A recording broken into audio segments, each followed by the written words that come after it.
जहां परमाणु युद्ध की आहट अब साफ तौर पर सुनाई देने लगी है। इजरायल ने 24 घंटे में दूसरी बार ईरान के परमाणु सेंटर को निशाना बनाया, ईरान की टॉप मिलिट्री लीडरशिप को खत्म कर दिया। ईरान के आर्मी चीफ, एयरफोर्स कमांडर समेत 6 न्यूक्लियर साइंटिस्ट को ढेर कर दिया गया। जवाब में ईरान ने भी जबरदस्त पलटवार किया। तेल अवीव से लेकर यरूशलेम तक 150 मिसाइलों से इजरायल को धुआं कर दिया। नेतन्याहू को बड़ा जख्म दिया। इस हमले के बाद इजरायली पीएम का गुस्सा भड़क उठा। उन्होंने जल्द ही बदला लेने की बात कही है। अब सवाल ये कि नेतन्याहू का ये बदला क्या होगा? क्या इजरायल अमेरिका के साथ मिलकर ईरान पर परमाणु हमला करेगा? और अगर हां, तो इसका अंजाम होगा क्या? क्या थर्ड वर्ल्ड वॉर की आहट ये शुरू हो चुकी है? आज इसी मुद्दे पर होगी बात। कई खास मेहमान साथ में जुड़ेंगे, लेकिन पहले ये report.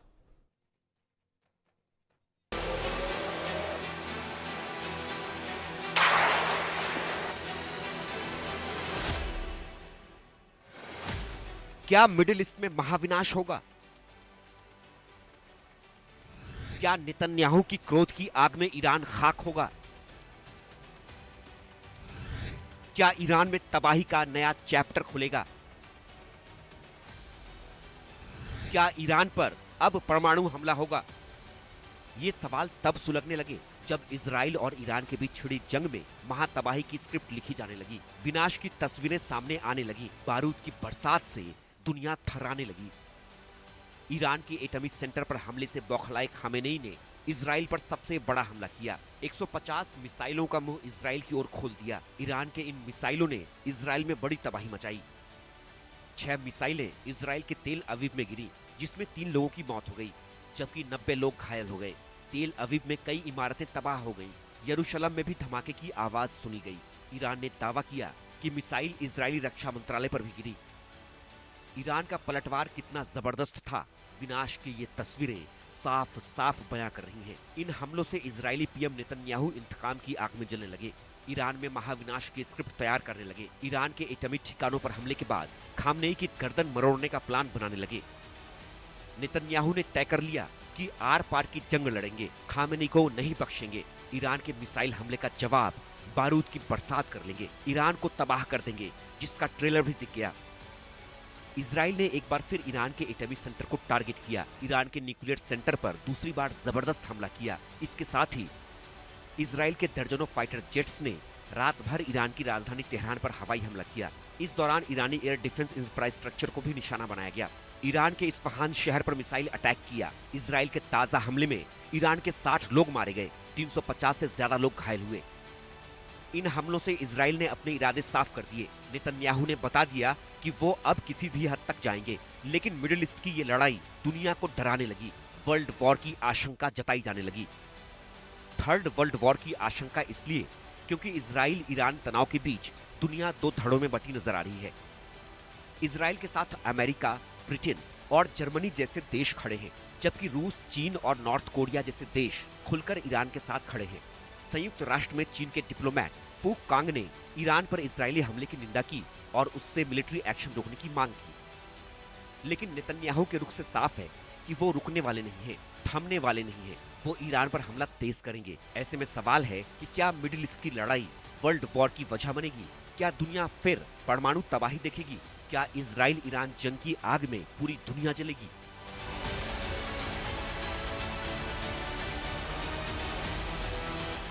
Bureau report, India news.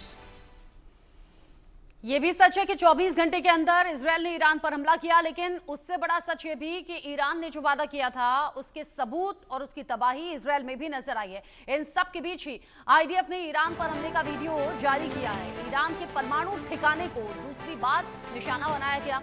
कल रात इजरायल ने दूसरी बार इन ठिकानों पर हमला किया है। इससे पहले भी ईरान इसीलिए बौखलाया था, एक तो एटमी सेंटर को निशाना बनाना, फिर कई ऑफिसर्स का भी इसी हमले में ढेर हो जाना, मारा जाना। और अब खबर ऐसी कि 24 घंटे के अंदर अंदर दूसरी बार, और ये वीडियो भी जारी किया है इजरायल ने, आईडीएफ ने, यानी कि इजरायली डिफेंस फोर्स के जरिए ये वीडियो जारी करके बताया गया है कि कैसे ईरान के जो एटमी सेंटर हैं वो निशाने पर लिए गए और वहां पर भयंकर तबाही है और इसी के चलते बड़ा नुकसान भी ईरान को हुआ है। लेकिन उधर ईरान ने भी पलटवार करते हुए इजरायल पर बड़ा हमला किया, जिसमें अलग अलग जगह तबाही, धमाके, आगजनी और मलबा नजर आ रहा है। सवाल ये कि अगर ये वार पलटवार इसी तरीके से बढ़ता है तो क्या अब यह थर्ड वर्ल्ड वॉर की आहट है, या फिर क्या युद्ध के जिन हालातों को हम बाकी देशों के बीच में देख रहे हैं वही महाजंग अब ईरान और इजरायल के बीच में नजर आएगी। मेरे साथ में मेजर जनरल रिटायर्ड के सिन्हा जुड़ गए हैं डिफेंस एक्सपर्ट के तौर पर, मेजर जनरल रिटायर्ड एजेबी जैनी मेरे साथ में जुड़ गए हैं डिफेंस एक्सपर्ट के तौर पर, महेश सचदेव जी हैं पूर्व राजनयिक के तौर पर, रोबिंदर सचदेव जी हैं विदेश मामलों के जानकार के तौर पर। आप सभी का इंडिया न्यूज पर स्वागत। जिस तरीके से अभी इजरायल और ईरान के बीच में वार पलटवार चल रहा है, मेजर जनरल सिन्हा, सबसे पहले आप ही से समझना चाहूंगी, जंग अभी चल रही है, महाजंग में तब्दील होती हुई नजर आ रही है। इजरायल बड़े बड़े दावे तो कर रहा था कि ईरान कुछ नहीं बिगाड़ पाएगा, लेकिन ईरान ने बिगाड़ा भी और उसके सबूत भी सामने आ रहे हैं। वहीं दूसरी तरफ सच ये भी है कि इजरायल ने भी 24 घंटे के अंदर दूसरा हमला यहां एटमी सेंटर पर कर दिया। ये बड़ी तबाही की तरफ संकेत। रचना जय हिंद। देखिए, जो मिडिल ईस्ट के अंदर में आप देख रहे हैं, जो ऑपरेशन राइजिंग लायन जो खास 13 जून के अंदर में से शुरू हुआ है, और इसकी जो भी आकलन, पहले हमारी भी आकलन यही रही है कि जरूर करेगा इजरायल ईरान के ऊपर में हमला, क्योंकि अनप्रेसिडेंटेड जो स्ट्रेटेजिक सिचुएशंस बनते हैं, डेवलप होते हैं, वो फिर इस तरह की सिचुएशन डेवलप होने में बहुत टाइम लगेगा।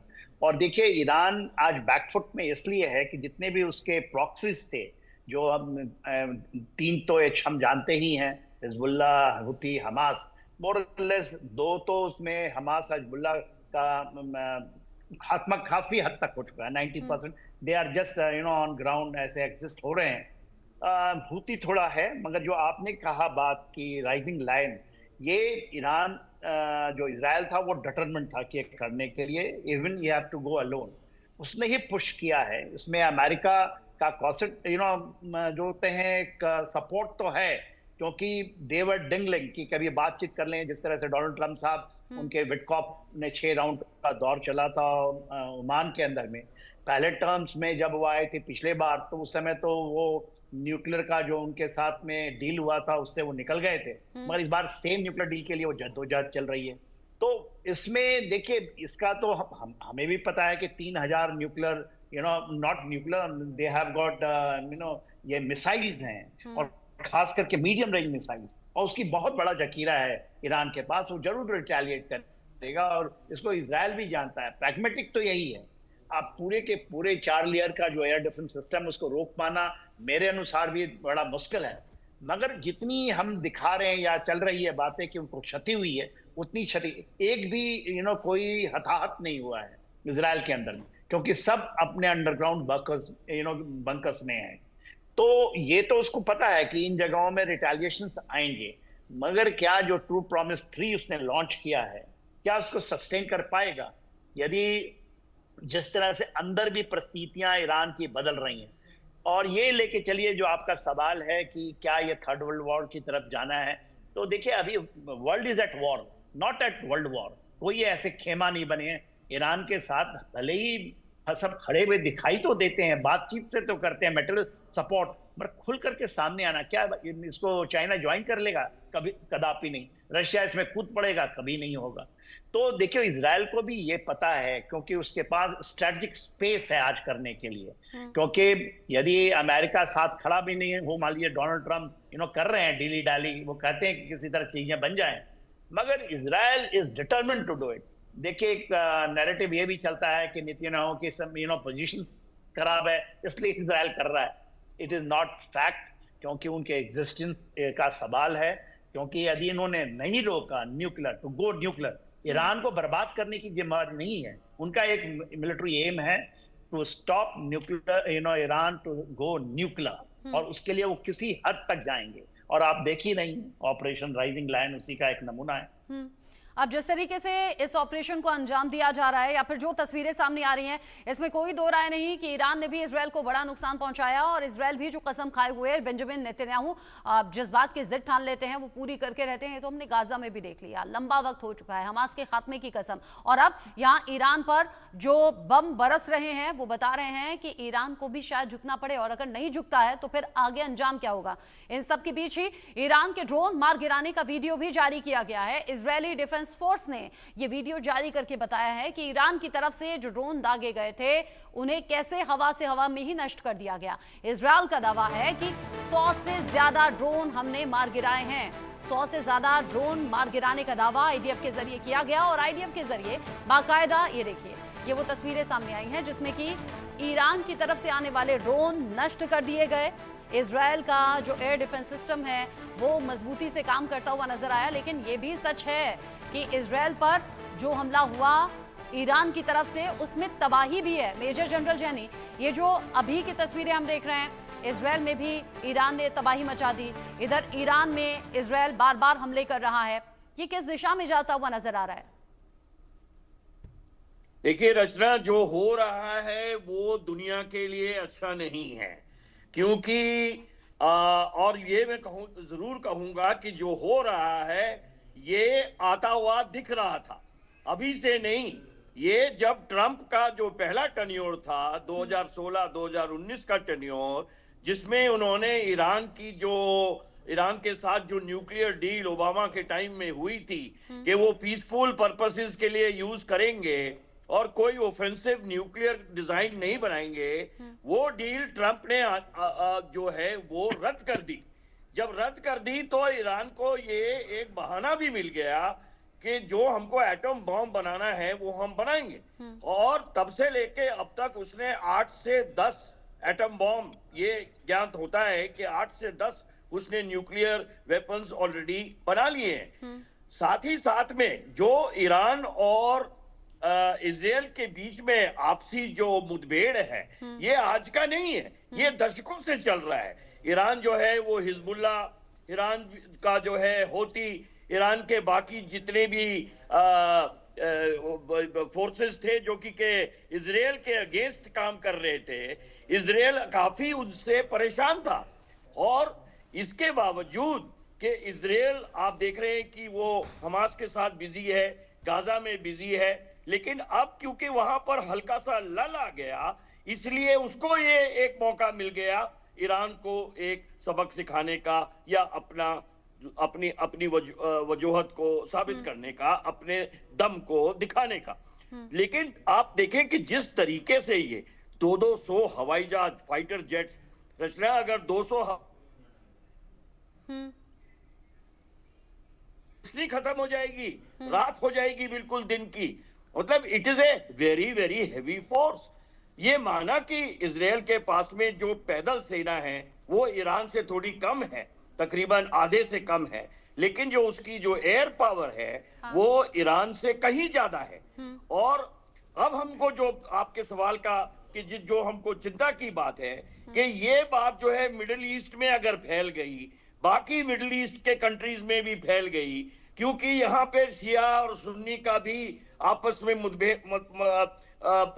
डिफरेंसेस ऑफ ओपिनियन चलते रहते हैं। सऊदी अरेबिया जो है वो सुन्नी वाले हैं, ये ईरान वाले हैं, ये शिया के कट्टरपंथी हैं। तो इसी तरीके से बाकी मिडिल ईस्ट के देश या तो इधर होंगे या उधर होंगे। तो हमारा जो इंडियन डायस्पोरा है, हमारे जो इंडियंस वहां पर काम कर रहे हैं और वहां रह रहे हैं लाखों की तादाद में, इजरायल में ही 20,000 से ऊपर है, इनके ऊपर में जरूर असर पड़ेगा। और दूसरा असर बहुत पड़ेगा वो है तेल, जो हमको क्रूड ऑयल आता है, ज्यादातर मिडिल ईस्ट से आता है। अब ठीक है, हमने रशिया से इंपोर्ट शुरू कर दिया, लेकिन अभी भी हमारा मिडिल ईस्ट से काफी तेल आ रहा है, 20% 25% के करीब हमारी रिक्वायरमेंट मिडिल ईस्ट से आ रही है। तो आप देखेंगे कि जो स्ट्रेट ऑफ हॉर्मुज है, जिसके थ्रू सारी शिपिंग होती है, उसमें इफेक्ट होगा इस लड़ाई का। वहां पर शिपिंग बंद हो जाएगी और हर एक आदमी, जो हर एक देश चाहेगा, वो एडवाइजरी देगा, इधर मत जाओ, उधर मत जाओ, ये मत करो, वो मत करो। ऑलरेडी एडवाइजरीज अमेरिका ने भी दे दी है, इंडिया ने भी दे दी है, सबको बताया है कि आप घर से बाहर मत जाओ, और पब्लिक जगहों पर मत जाओ, वहां पे कैजुअलिटीज हो सकती।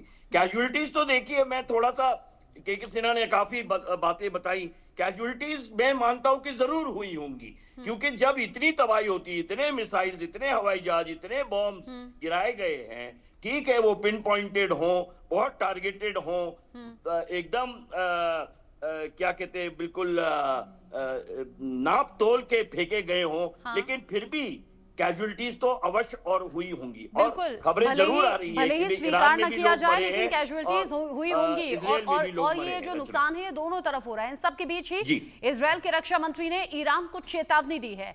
ये सीधे तौर पर कहा गया है कि हमला नहीं रोका तो फिर ईरान को अंजाम भुगतना होगा, हम तेहरान को जलाकर राख कर देंगे। ये इजराइल ने साफ कह दिया है, ईरान को भारी कीमत चुकानी होगी, ये इजराइल ने साफ कर दिया। और सिर्फ इजराइल का जिक्र हम क्यों करें, अमेरिका और डोनाल्ड ट्रंप भी बार बार ईरान को हिदायत देते रहे कि या तो समझौता कर लो, या तो परमाणु समझौते पर मान जाओ, या फिर इसका जो अंजाम है वो भुगतना होगा। और अब इजराइल के जो रक्षा मंत्री हैं उन्होंने ईरान को दी है ये सीधी चेतावनी, हमला नहीं रोका तो ईरान को अंजाम भुगतना होगा, तेहरान को जलाकर हम राख कर देंगे। जैसा कहा इजराइल ने वो करके भी दिखाया। लेकिन महेश सचदेव जी, बेंजामिन नेतन्याहू ये कह रहे हैं कि ईरान पर जो हमला हुआ, डोनाल्ड ट्रंप से हमारी बात हो गई थी, भारत से हमारी बात हो गई थी, अलग अलग देशों के राष्ट्र प्रमुखों से बात करके वो ये बताने की कोशिश कर रहे हैं कि ईरान से ज्यादा इजराइल ताकतवर है भी, और ताकतवर देशों का साथ और सपोर्ट भी उसे मिल रहा है। ईरान के पास ऑप्शन क्या है? और जैसा अभी हमारे जैनी सर ने बताया भी, अगर दो देशों में युद्ध होता भी है तो ऐसा नहीं है कि बाकी देश प्रभावित नहीं होते, अलग अलग तरीके से बाकी देश भी प्रभावित हो रहे हैं। आज का युग युद्ध का तो बिल्कुल नहीं है, लेकिन ऑप्शन क्या? जी रचना जी, नमस्कार। और आपने जो सवाल पूछा है वो काफी जटिल है। इसकी शुरुआत करने से पहले मैं ये कहना चाहूंगा कि जिस क्षेत्र में ये जंग हो रही है, खाड़ी का क्षेत्र है, और वो खाड़ी का क्षेत्र कई तरह से भूसामरिक तौर पर काफी महत्वपूर्ण माना जाता है। तेल का जिक्र किया जा चुका है, मेजर जनरल जैनी ने बात की उसके बारे में। दुनिया में जितना भी तेल का व्यापार होता है उसका 20% तेल खाड़ी के स्ट्रेट ऑफ हॉर्मुज के माध्यम से आता है। तो इसके ऊपर एक बड़ा प्रश्न चिन्ह लग जाता है कि अगर ये जंग जारी रही तो ऐसा क्या शांतिपूर्वक तरीके से, सामान्य तरीके से ये संभव हो पाएगा या नहीं। वैसे ही तेल का दाम 10% के आसपास बढ़ चुका है पिछले 2 दिनों में, और लगता ये है कि अगर ये जंग ज्यादा अरसे तक चली और इस जंग का विस्तार हुआ तेल और स्ट्रेट ऑफ हॉर्मुज या तेल के संस्थानों के ऊपर अटैक करने में, टैंकर्स के ऊपर अटैक करने में, तो ये तेल के व्यापार के ऊपर बहुत ज्यादा असर करेगा। और इसका सीधा असर भारत के ऊपर होगा, क्योंकि भारत दुनिया का तीसरा सबसे बड़ा तेल आयातक देश है, और हमें 120 बिलियन डॉलर से ऊपर सालाना खर्चा इसके लिए वहन करना पड़ता है, इसके आयात के लिए। दूसरी ओर, जैसा कि पहले भी जिक्र किया गया, लेकिन उसमें कुछ मैं संख्याएं देना चाहूंगा। भारत के 90 लाख से ऊपर लोग, 9 मिलियन लोग खाड़ी के क्षेत्र में काम करते हैं, खासतौर पे 6 जीसीसी देशों में। और ये लोग कुल मिलाकर के जितने भारत में रेमिटेंसेस आती हैं सालाना, उसका आधा ये लोग भेजते हैं। तो तकरीबन 60 बिलियन डॉलर ये लोग पैसा भेजते हैं। और अगर पैसा और संख्याओं का को एक दरकिनारे भी कर दिया जाए तो भी ये कहना होगा कि हमें इनकी सुरक्षा की चिंता की जरूरत है, और इसके लिए हमें प्रयास करने होंगे कि जल्दी से जल्दी शांति बहाल हो सके, और ये जो युद्ध की परिस्थितियां हैं या स्थिरता की परिस्थितियां हैं, इनसे जल्दी से निपटा जाए, ताकि भारतीय मूल के लोगों को वहां पर कोई परेशानी ना हो। इसी के साथ साथ व्यापार और निवेश वगैरह में भी इस क्षेत्र का भारत के साथ तगड़ा संबंध है, और इसके लिए भी हमें सचेत रहना होगा। दूसरी तरफ मैं दूसरे पक्ष में अगर मैं जाना चाहूँ तो मैं ये नहीं मानता कि नेतन्याहू साहब ने ये कहा है कि भारत को पहले से ही बता दिया गया था। भारत के प्रधानमंत्री के साथ उनकी बातचीत आज हुई है, और या कल हुई होगी शाम को। और इस वक्त जंग जारी थी, तो ऐसा कह करके उन्होंने ये कहना, ये मेरे हिसाब से तो ये नहीं कहा है कि उन्हें भारत को पहले से जानकारी दे दी थी। इसका अपना अलग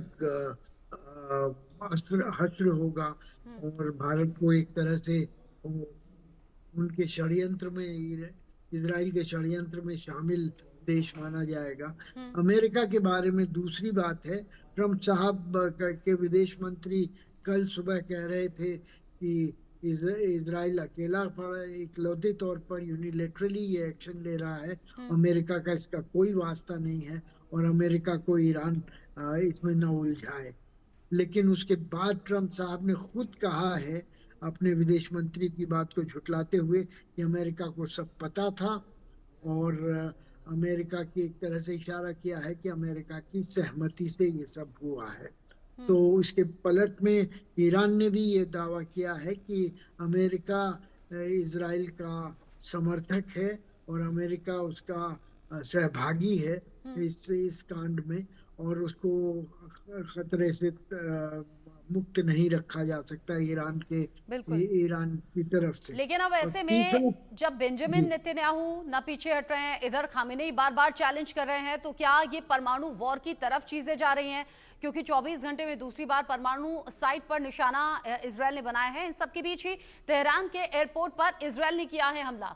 तेहरान के एयरपोर्ट पर जो भीषण आग लगी है, उसकी भी तस्वीरें सामने आई हैं। इजरायल के हमले से ईरान को भारी नुकसान हुआ है। जैसा हम शुरुआत से कह रहे हैं, नुकसान दोनों तरफ है, लेकिन इजरायल जो कि अपनी ताकत को बार बार ईरान पर इस तरीके से सामने ला रहा है, जिसमें भारी तबाही की तस्वीरें। इसमें तेहरान में इजरायल का यह हमला, एयरपोर्ट पर भारी नुकसान, आग की लपटें उठती हुई दिख रही हैं, धुआं जिस तरीके से उठ रहा है, अंदाजा आप लगा सकते हैं ये भारी नुकसान है। और जैसा अभी थोड़ी देर पहले हमने अपडेट दिया, इजरायल के विदेश मंत्री ने साफ कर दिया है कि तेहरान को तबाह कर देंगे अगर ईरान पीछे नहीं हटता है, तो हमला करना नहीं रोकता है तो। लेकिन जो अभी की सिचुएशन है, रोविंदर सचदेव जी, क्या समझाएंगे आप हमारे दर्शकों को? क्योंकि बेंजामिन नेतन्याहू जो एक बार ठान ले तो वो करके रहते हैं। वो तो गाजा में हम देख रहे हैं, सीधे तौर पर कह दिया हमास का खात्मा नहीं होगा तब तक ये युद्ध चलता रहेगा, हमले जारी रहेंगे। अब सीधे टक्कर ये ईरान से चल रही है, ना खामेनेई पीछे हट रहे हैं, ना नेतन्याहू पीछे हट रहे हैं, क्या होगा? Thank you so much, pleasure आपके साथ। क्या होगा आमिर, कहना मुश्किल है, इतने ब्रिलियंट माइंड्स हैं आपके साथ इस पैनल में। बट जो दिखता है कि ये कोई जंग रुकने वाली नहीं है। ये ऊपर जाएगी, नीचे जाएगी, ऊपर जाएगी, नीचे जाएगी, और नुकसान जो ज्यादा होगा वो ईरान का होगा। इसमें हमें ऑलमोस्ट क्लियर दिखता है। ईरान जो कर सकता है, एक तो दूरी है उन दोनों देशों के बीच में करीब 2000 किलोमीटर की, राइट। तो ईरान के जो भी अगर अटैक्स होंगे, अव्वल तो मिसाइल्स के थ्रू ही हो पाएंगे या एयरक्राफ्ट के थ्रू, बट वहां इसराइल के साथ, इसराइल की डिफेंस में खड़े हैं उसके साथ अमेरिका और वेस्टर्न कंट्रीज। इसराइल तक ईरान के जो अटैक्स को पहुंचना है मुश्किल होगा। इसराइल का खुद के अपने एयर डिफेंस सिस्टम्स हैं, उसके अलावा US and other western powers जो इसराइल के साथ हैं, वो इसराइल की मदद करेंगी डिफेंस में, इसराइल की, राइट, अटैक में नहीं बट डिफेंस में। तो इसके चलते इसराइल को नुकसान कम होगा, बहुत कम होगा एज कम्पेयर टू ईरान, जो हम ऑलरेडी देख रहे हैं। खतरा ये भी है कि ये जो जंग है ये स्प्रेड हो जाएगी वाइडर मिडल ईस्ट में, और वहां पर उन देशों में अब कॉन्फ्लिक्ट है बिटवीन जो उनकी सरकारें हैं और अवाम है, वो भी एक इम्पैक्ट आएगा। तो इस समय बहुत ही कॉम्प्लिकेटेड सिचुएशन है। Iran definitely not only back foot पे है, ईरान को बहुत नुकसान हो रहा है। भारत को इसमें डेफिनेटली मल्टीपल एंगल्स हैं। एक तो हमारे वहाँ पे जो हमारे काउंटर पार्ट्स रहते हैं, workers, Indian workers in regions में, उनको खतरा है जॉब्स का, जान का भी ऑल्सो। इसके अलावा जैसे भी मास्टर सचदेव बता रहे थे, तेल की कीमतों पे फर्क पड़ेगा इसका। करीब 20% क्रूड ऑयल और करीब 25% LNG गैस यहाँ से स्ट्रेट्स ऑफ हॉर्मुज से आती है, तो भारत में महंगाई बढ़ेगी। इसके अलावा जो कि ईरान जो करेगा इसमें चाइना भी रोल प्ले कर सकता है। देखिए, जब कंफ्यूजन ही नहीं फॉग ऑफ वॉर होगी, तो ऐसे माहौल में चाइना अपनी कुछ गेम बनाएगा इस रीजन में, उसमें भी हमें कोई शायद डाउट नहीं रखना चाहिए। ऑल इन ऑल ये बहुत ही कॉम्प्लिकेटेड जा रहा है। और इसके बाद एक और चीज भी है, ईरान के अंदर भी जो रेजीम है डेफिनेटली है देयर, बट ईरान के अंदर भी चांस है कि रेजीम का तख्ता पलट होने का, वो भी एक अप्रोच चल रही है।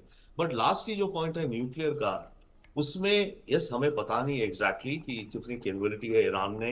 ईरान जो कहा जा रहा है कि वो एनरिच कर रहा है, ओके, एक सर्टेन परसेंटेज तक एनरिच कर गया है। ईरान चाहे एनरिच भी कर लेगा, उसके बाद न्यूक्लियर वेपन की डिलीवरी एक पूरी अलग कथा होती है, राइट, कि भाई डिलीवरी आप कर पाए, आपने मिसाइल में न्यूक्लियर बॉम्ब डाला और उसको आप डिलीवर कर पाए, वो क्षमता शायद ईरान के पास अभी नहीं है। और नॉट ओनली शायद नहीं, मेरे विचार से नहीं है, जो मुझे समझ आता है।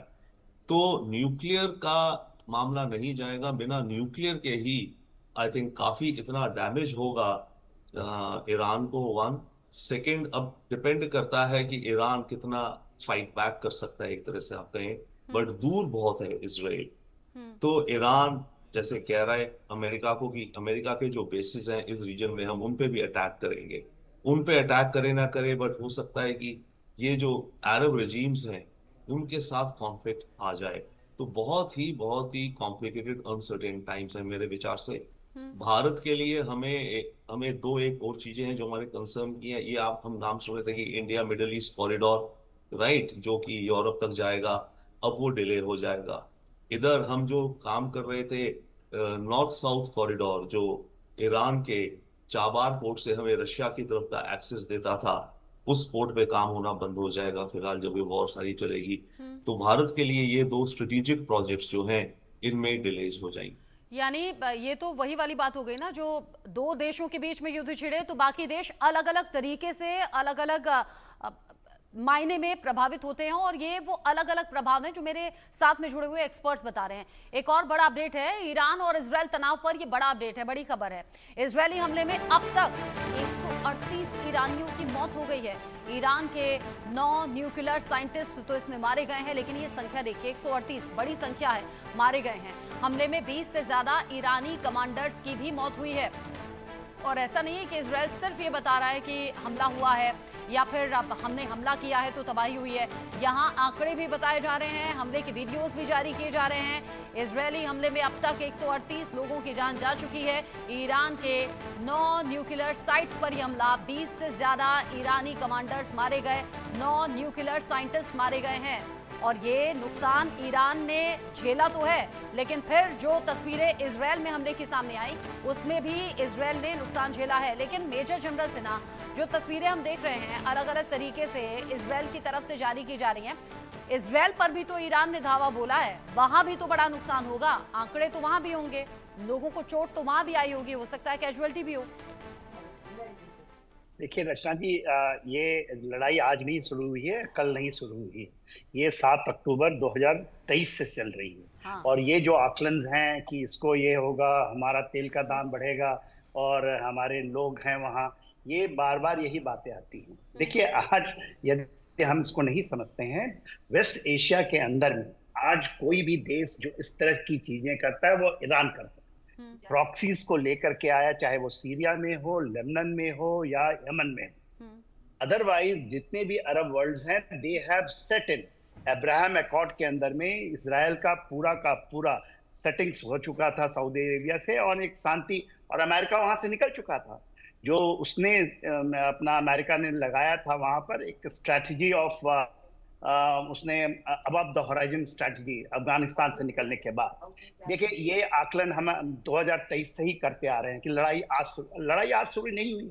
State of Hormuz, red seas, ये जो आपका स्टेट ऑफ बब अल मंडेब, ये तो बार बार बातें होती और बार यही चलता है कि दाम बढ़ेगा और ये चीज दाम बढ़ेगी, इसमें कोई शक नहीं है। मगर बात क्या है?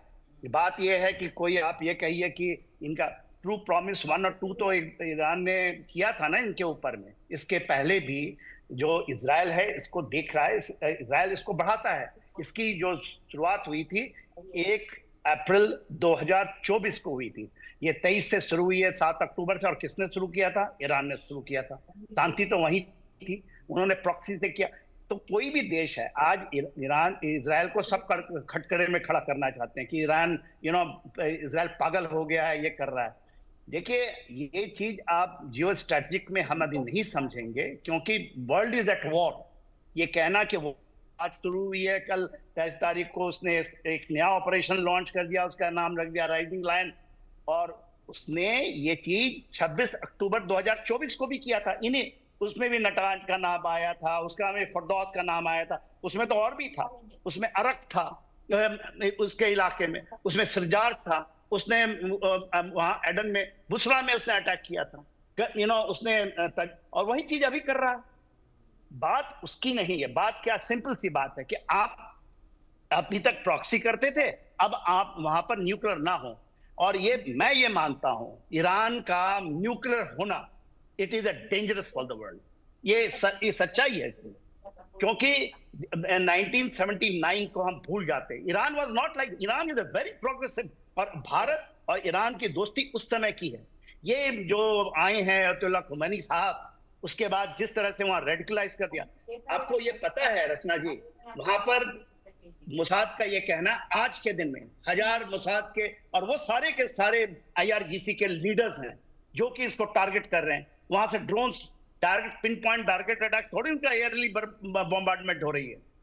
बात यह है कि वहां की जनता भी ये चाहती है कि इनका चीज, उनके फजिस्कियान साहब की सुनिए, जब वो चुनकर आए थे, he is also a normal, but अभी बातें ऐसे होती हैं, जब आप उस पर अटैक करते हैं तो he has to give a statement. उनके पूरे के पूरे, आप ही ने बताया, 9 साइंटिस्ट मार दिए। इसके पहले जो उन्होंने कासिम सुलेमानी से जो चला है, और आज के दिन में उनके chief, air chief, army chief, deputy, उनके मिसाइल कमांडर, उनके ड्रोन कमांडर पिन पॉइंट इसको कर रहे हैं। और वो क्या कहता है कि हम बनाएंगे जरूर, चाहे कुछ हो जाए। रशिया उसको तो पाकिस्तान की मदद से बन रहा है। जब जरूर बोलिएगा, ठीक है, खत्म करने दीजिए, जरूर बताइए। देखिए, और पाकिस्तान, इसके पहले उनके ईरान के लोग गए थे पाकिस्तान, और वहां से वो लेकर आना चाहते हैं। इसके पहले अभी फवाद शरीफ साहब 27 मई को वहां पहुंचे थे, तो अपने पूरे ये जो फील्ड मार्शल हैं, ये इनको न्यूक्लियर वहां से लेना चाहते हैं। तो ये जो गठजोड़ बनने वाला है, हमारा चाह बाहर रुकेगा नहीं। ये आप लेके चलिए, वहां से 26% हम ऑयल लेते थे ईरान से, आज भी लेंगे और लेंगे, वो देगा इनको। हमारी दोस्ती में कहीं अड़चन नहीं है। मगर जो ये रेडिकलाइजेशन आया है, चाहे हिजबुल्लाह, हूती, हमास, ये जो चीजें चली हैं, पूरा सीरिया में अभी चीजें बदल गई। तो बात उसकी है, उसको हम दरअंदाज नहीं कर सकते। और इसलिए मेरा ये मानना है, भले हम खुल कर रहे हैं, मैं तो खुल के बोलना चाहता हूं कि only country in this earth is Israel, Bharat. अब जाकर के जो हमने ऑपरेशन सिंदूर में किया है, हम लोग ही कर पाएंगे ये चीजें। ये प्रॉक्सी से नहीं जाती, बातचीत से नहीं जाती। हाँ। इसको उतनी ही जोर से करनी पड़ती है, और इसको आप करेंगे जिस तरह से हमने ऑपरेशन सिंदूर किया। एंड माइंड देखिए, ऑपरेशन सिंदूर रुका नहीं है, ऑपरेशन सिंदूर जारी है। हमने भी पानी बंद किया हुआ है, और इसी तरह Israel must do it, otherwise this strategic timing will never come back. ये मेरी टेक है। जी, आप कह रहे हैं कि कभी कभी ताकत का एहसास कराना होता है, जैसे कि भारत पाकिस्तान के रिश्तों में जब तकरार या तनाव देखा गया, तब भारत ने भी ऑपरेशन सिंदूर से अपनी ताकत का एहसास करा दिया था। मेजर जनरल जैनी, आप शायद रिएक्ट करना चाह रहे थे। हाँ जी रचना जी, मैं इसमें एक दूसरा पहलू पे थोड़ा नजर डालना चाहता हूँ, और वो ये कि हर एक देश को हक है अपने नेशनल इंटरेस्ट में काम करने का, चाहे वो इकोनॉमिक हो, चाहे वो जियो स्ट्रेटेजिक हो, चाहे वो पॉलिटिकल हो, चाहे कुछ भी हो। हर एक देश को हक है अपने हित में, जो उसके हित में वो देश समझता है, जो उसकी लीडरशिप समझती है। अब आप जब न्यूक्लियर एंगल पे आते हैं, ईरान के न्यूक्लियर होने में इतनी आपत्ति क्यों है लोगों को क्या और लोग न्यूक्लियर नहीं गए क्या? क्या हम न्यूक्लियर नहीं गए क्या? अमेरिका न्यूक्लियर है, कनाडा न्यूक्लियर है, ब्रिटेन न्यूक्लियर है, जर्मनी न्यूक्लियर है, रशिया न्यूक्लियर है, कोरिया न्यूक्लियर है। लेकिन न्यूक्लियर होने के बाद जो ट्रंप कह रहे हैं, समझौते की बात कर रहे हैं, वो रास्ता है सही रास्ता, अमन चैन और ट्रैंक्विलिटी का रास्ता वो है कि ईरान इस बात का आश्वासन दे दुनिया को कि हम न्यूक्लियर बनेंगे। वो तो हम बनेंगे, आप कुछ ही कर लो, आप चाहे 9 न्यूक्लियर साइंटिस्ट मार दो, चाहे 20 हमारे आर्मी कमांडर मार दो, हम तो न्यूक्लियर बनेंगे, लेकिन पीसफुल पर्पसेस के लिए। अगर आज ईरान ये गारंटी दे देता है दुनिया को, यूनाइटेड नेशंस में जैसे ये रेजोल्यूशन हो रहा है, तो कि हम सिर्फ पीसफुल पर्पसेस के लिए अपनी न्यूक्लियर एजेंसी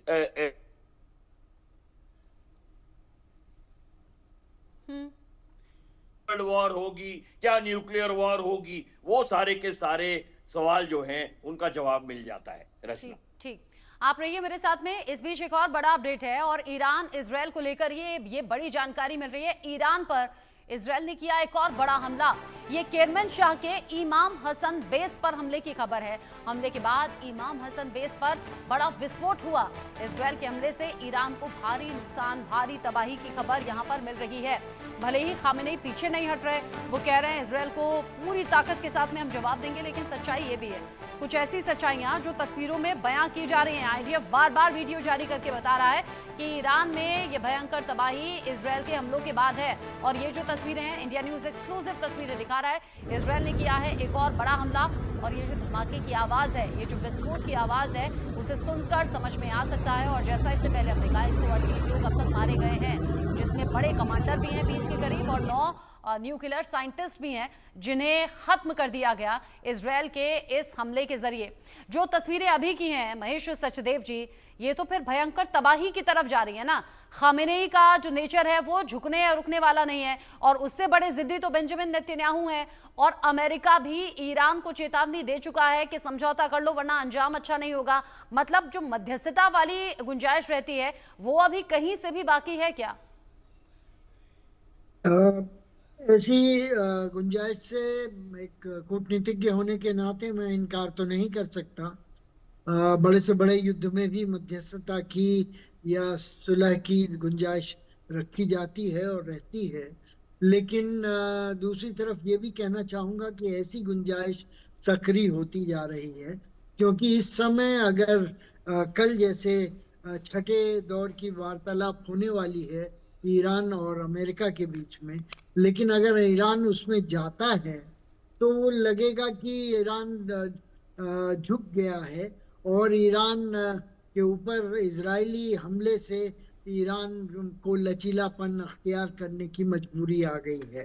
तो ऐसा करने से ईरान के अंदर जो ईरान की सरकार की छवि है वो खराब होगी और ईरान का जो प्रभुत्व है अपने प्रॉक्सीज के ऊपर, उस पर भी और ज्यादा असर पड़ेगा। तो मुझे नहीं लगता कि ईरान इस तरफ जाने वाला है। लेकिन दूसरी तरफ मैं ये भी कहना चाहूंगा कि दोनों जो देशों के बीच में जो ये युद्ध चल रहा है, ईरान और इजराइल दोनों ही अलग थलग देश हैं, इनको व्यापक समर्थन प्राप्त नहीं है, कम से कम खुले तौर पर तो नहीं है। इजराइल के पास शायद अमेरिका का वरद हस्त हो, लेकिन वो भी खुल करके सामने नहीं आ रहा है। और दिखाने के लिए तो इतना कहा जा रहा है कि युद्ध विराम होना चाहिए और हमें बताया तो था पर हमसे अनुमति नहीं ली थी वगैरह वगैरह। तो मैं नहीं समझता कि इस युद्ध का और ज्यादा विस्तार क्षेत्र में यानी खाड़ी क्षेत्र से बाहर होगा। लेकिन खाड़ी क्षेत्र में ही अगर ये रहता है तो भी इसके परिणाम पूरे विश्व पर आएंगे। और जैसा कि पहले जिक्र कर चुका हूँ कि तेल के ऊपर हो या रेमिटेंसेस के ऊपर हो या विनिवेश के ऊपर हो, इन सब चीजों पर असर पड़ेगा। और पहले से ही जो युद्ध चल रहे हैं, चाहे वो गाजा में हो, चाहे वो यूक्रेन में हो और चाहे वो चीन के साथ टैरिफ का युद्ध चल रहा हो, इन सब के रहते एक और इनके ऊपर एक और मुलम्मा चढ़ जाएगा, जिससे कि ये परिस्थितियां और विश्व के लिए अस्थायित्व लाने वाली हैं। तो हमें ये उम्मीद करनी चाहिए कि जल्दी से जल्दी ये युद्ध खत्म हो। और इजराइल की रणनीति भी ऐसी रही है कि वो छोटे और बड़े ही इंटेंस लड़ाई लड़ना चाहता है, और क्योंकि वो छोटा देश है और उसके पास इतनी आर्थिक या सैनिक क्षमता नहीं है कि वो ज्यादा लोगों को लामबंद बड़ी लंबी अवधि तक रख सके। तो दूसरी तरफ ईरान के पास ऐसी क्षमता है, वो चाहेंगे कि युद्ध जारी रहे और तो उनको ये मौका मिले कि इजराइल का नुकसान कर सकें एक वॉर ऑफ एट्रिशन के थ्रू। तो देखना ये है कि कहाँ जाके ये कांटा रुकता है। लेकिन अभी दूर दूर तक नहीं दिख रहा है। वैश्विक तौर पर चिंता इसलिए भी बढ़ रही है, और जो हालात रोविंदर जी अभी हैं, अभी दूर तलक तो युद्ध रुकने के आसार नहीं दिख रहे हैं, क्योंकि रह रहकर ईरान भी पलटवार कर रहा है। अगर इजराइल हमला कर रहा है तो ईरान भी पलटवार कर रहा है, और आगे एक्सपर्ट्स जैसा कि अंदाजा लगा रहे हैं कि प्रॉक्सी वॉर की तरफ ये चीजें जा रही हैं। उधर इजराइल के सपोर्टर्स साथ खड़े होंगे, इधर ईरान के जो सपोर्टर्स हैं वो साथ में आएंगे, फिर तो ये युद्ध और ज्यादा भीषण हो जाएगा। और अगर होता है तो क्या थर्ड वर्ल्ड वॉर की आहट? Thank you so much. Depend करता है थर्ड वर्ल्ड वॉर डिफाइन कैसे करते हैं। मेरी नजर में तो दुनिया में थर्ड वॉर ऑलरेडी चल रही है। अगर एक नजरिए से देखें, दुनिया में इस समय वर्ल्ड वॉर के माहौल ही है, चल रही है।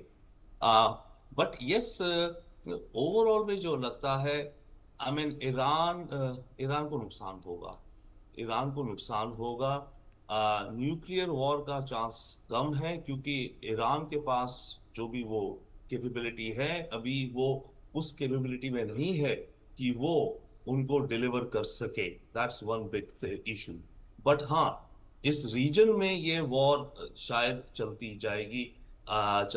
ईरान को हर्ट होगा, नुकसान होगा, परंतु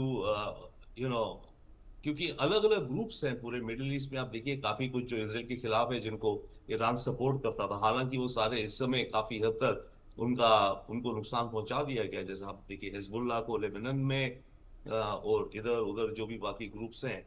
बट पॉइंट इसकी पूरा ये रीजन बड़ा अनसर्टेन है। इस रीजन में एक और थोड़ी सी इशू है कि जितनी भी सरकारें हैं, इन सारी सरकारों को अपना भी खतरा है, क्योंकि यस, ये खड़ी है इजराइल के साथ एक तरह से। ओके, इजराइल इनके ऊपर से इजराइल के प्लेन्स जा रहे हैं, उनको एयर स्पेस की परमिशन वगैरह दे रहे हैं। ये तो इन देशों के अंदर भी अनसर्टेनिटी आ सकती है। बट ओवरऑल में ईरान को नुकसान होता दिख रहा है, और ज्यादा होता दिख रहा है। ईरान कितना रिटेलिएट कर पाएगा कह नहीं सकते, क्योंकि इधर इजराइल के पास ये नहीं है कि केवल इजराइल ही अटैक कर रहा है। इजराइल के पास पूरी वेस्टर्न पावर्स की अच्छी खासी सपोर्ट है, अमेरिका की सपोर्ट है, राइट, इंक्लूडिंग अटैक करने में नहीं, पर डिफेंड करने में इजराइल को, राइट। आपको ध्यान हो, पिछली बार भी जो हो रहा था, तो American and other western including French ने फोर्सेस ने जो ईरान की तरफ से अटैक्स आ रहे थे, उनको उड़ा दिया था रास्ते में ही।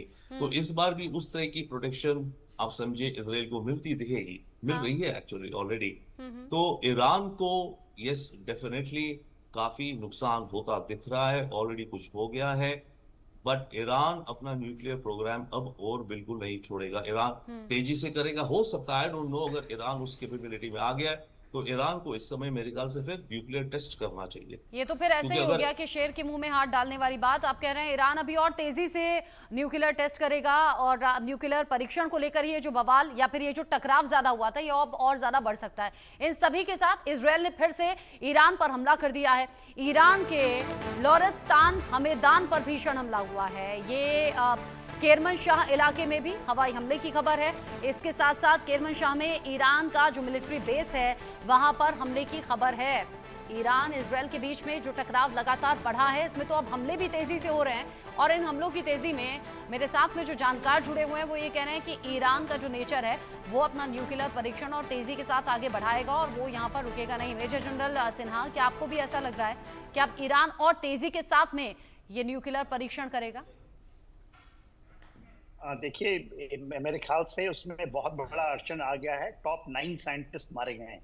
हाँ। और इसके अलावा जहां पर वो 2 जगह करता है, इनरिचमेंट कहाँ करता है, फरदौ में करता है, नताज में करता है, और भारी क्षति हुई है। तो हम मुझे कैसा लगता है, देखिए कोई किसी ने कहा कि उसने बना लिया है 9 से 10, अभी बातचीत ऐसा नहीं है। आईएए ने बताया है 60% उसका एनरिचमेंट है, वेपन के लिए उसको 90%, जो कि बहुत दूरी है उसमें। और ना तो उसको रशिया हेल्प कर रहा है, ना चाइना हेल्प कर रहा है।